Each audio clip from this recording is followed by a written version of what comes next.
Assalamualaikum warahmatullahi wabarakatuh. Alhamdulillahirabbil alamin wassalatu wassalamu ala asrofil anbiya'i wal mursalin wa ala alihi wa sahbihi ajmain, amma ba'd.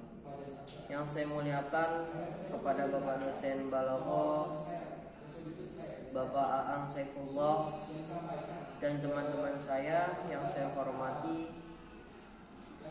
Perkenalkan, nama saya Safan Azkia dari jurusan Ilmu Al-Quran dan Tafsir semester 2 dengan NIM 2213200020. Nah,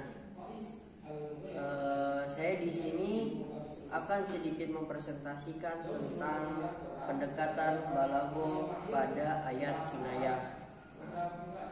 Di sini saya akan menjelaskan tentang balaghahnya terlebih dahulu ya.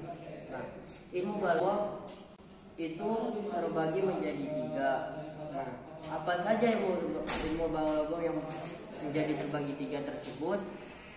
Yaitu yang pertama ilmu yang mencari kata-kata yang bisa disebut yaitu ilmu ma'ani, dan yang kedua yaitu ilmu bayan, dan yang ketiga yaitu ilmu badi'. Nah, balaghah itu yang saya tahu itu yang pertama itu dari Jauhar Maknun.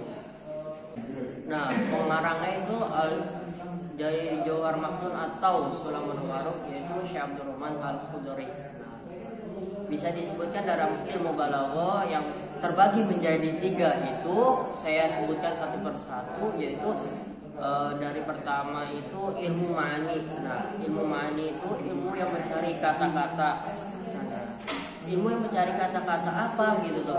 Kata-kata yang kita ungkapkan gitu tuh, sehingga ungkapannya sesuai untuk yang disampaikan, sesuai yang disampaikan itu mencari kata-kata yang tepat gitu.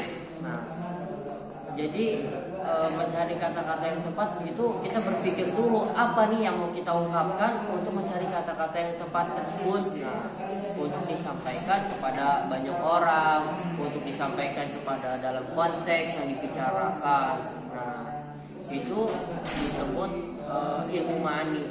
Yang kedua itu ilmu bayan. Nah, ilmu bayan itu bagaimana mengemaskan kata-kata dengan yang bagus gitu tuh, sehingga bisa disampaikan dengan jelas. Nah, dengan jelasnya seiring orang itu tidak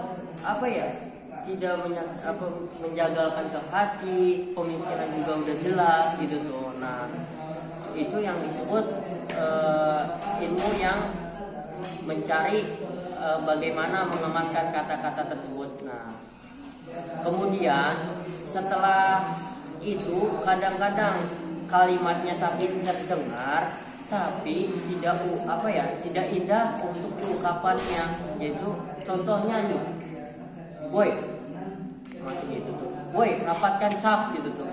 Nah, masa kata-katanya tersebut tidak mengenakan ke hati gitu tuh. Nah, jadi tersebut itu dari orang-orang tersebut juga belum paham gitu tuh apa yang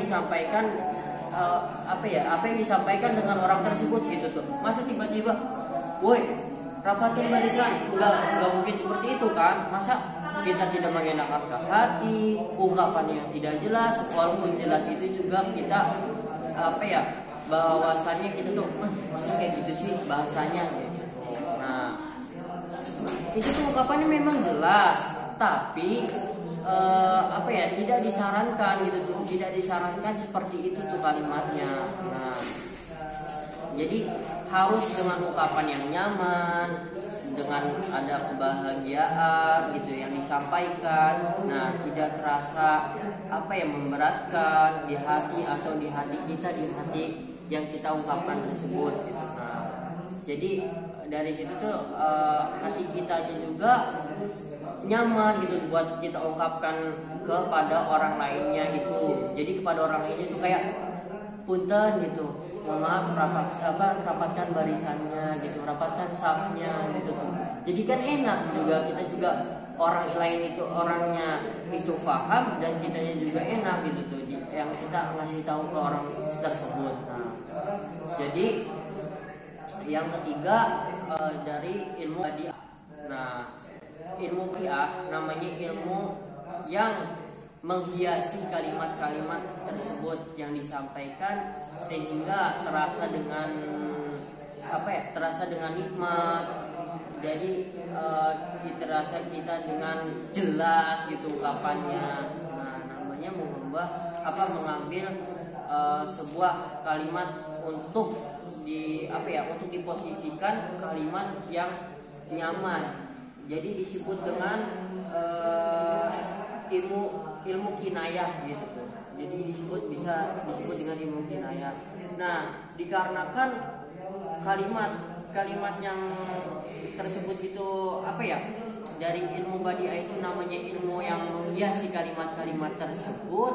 Nah, kita sebelum kita ungkapkan itu, kita hiasi dulu apa kalimat yang mau kita ungkapkan gitu. Sepertinya kita kayak kita berpikir dulu lah gitu tuh. Jadi menghiasi lah gitu tuh, berpikir bahwasannya kalimat yang mau diungkapkan tuh seperti ini gitu tuh. Jadi kayak kita ungkapin kalimat kayak mohon maaf bila tidak paham gitu apa gitu, mohon maaf bila kita kayak mau berpergian mau apa gitu tuh. Itu kalimat yang dihiasi gitu tuh sebelum kita mengungkapkan, tapi kita udah ungkapkan dulu dalam hati atau pikiran kita sendiri. Jadi dari presentasi tersebut yaitu saya menjelaskan lanjutannya ini tentang kinayah. Nah, kinayah dalam ilmu balaghah adalah ungkapan yang dimaksud bukan maknanya sebenarnya gitu tuh. Nah, jadi makna yang disebutkan dalam kata tersebut, misalnya di dalam bahasa Indonesia kita mengenal ungkapannya, yaitu sepertinya keras kepala, tapi bukan keras kepalanya itu yang dimaksud, adalah orang yang sulit menerima masukan dari orang lain. Jadi kayak kita misalkan tolong gitu tuh, jaga sopan santunnya gitu tuh. Nah, tapi dia tuh tidak menjaga sopan santun tersebut gitu tuh. Nah, itu yang dimaksud adalah orang yang sulit menerima ajakan dari orang lain, atau misalkan ada lagi juga yaitu mengulurkan tangan gitu tuh. Ya, mengulurkan tangan itu bukan berarti kita mengajukan tangan gitu tuh, masa gini, nggak mungkin kan, itu namanya sebutan bukan mengulurkan tangan, tetapi itu meminta itu mah. Nah, dari situ tetapi mengulurkan tangan itu maksudnya adalah memberi bantuan kepada orang lain gitu tuh. Ini kan meminta. Kalau mengulurkan tangan itu di atasnya yang meminta tersebut gitu, sepertinya mengulurkan itu seperti ini gitu tuh. Nah, jadi tetapi mengulurkan tangan maksudnya adalah memberi bantuan, bukan sekedar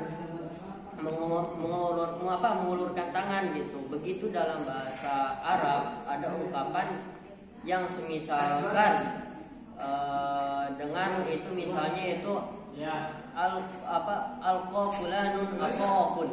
Nah, yaitu fulan melemparkan tongkatnya, itu bukan berarti tongkatnya yang dilemparkan, bukan, tetapi umur yang sudah sepuh gitu. Jadi dia mengeluarkan tongkatnya gitu, ataupun dia sudah meninggal dunia. Nah, begitu misalkan contoh lain dari mengulurkan tangan. Nah, bahasa Arab ada lagi di dalam bahasa Arab, adalah istilahnya itu naimatul kafaini. Nah, telapak tangannya indah. Nah, bukan telapak tangannya indah, masa kayak gini doang indah, ya tidak mungkin kan gitu tuh. Jadi yang indah itu pasti yang cantik telapak tangannya, itu bukan berarti telapak tangannya yang benar-benar indah, bukan telapak tangannya yang di sini indah gitu, bukan. Jadi maknanya adalah seseorang itu yang sempurna, telapak tangannya yang cantik orangnya gitu. Nah, bahwasannya itu telapak tangan yang indah ataupun cantik yang disebut dalam kinayah. Nah, saya sedikit menjelaskan tentang kinayah tersebut. Mohon maaf bila ada kata-kata yang salah. Wabillahi taufiq wal hidayah. Wassalamualaikum warahmatullahi wabarakatuh.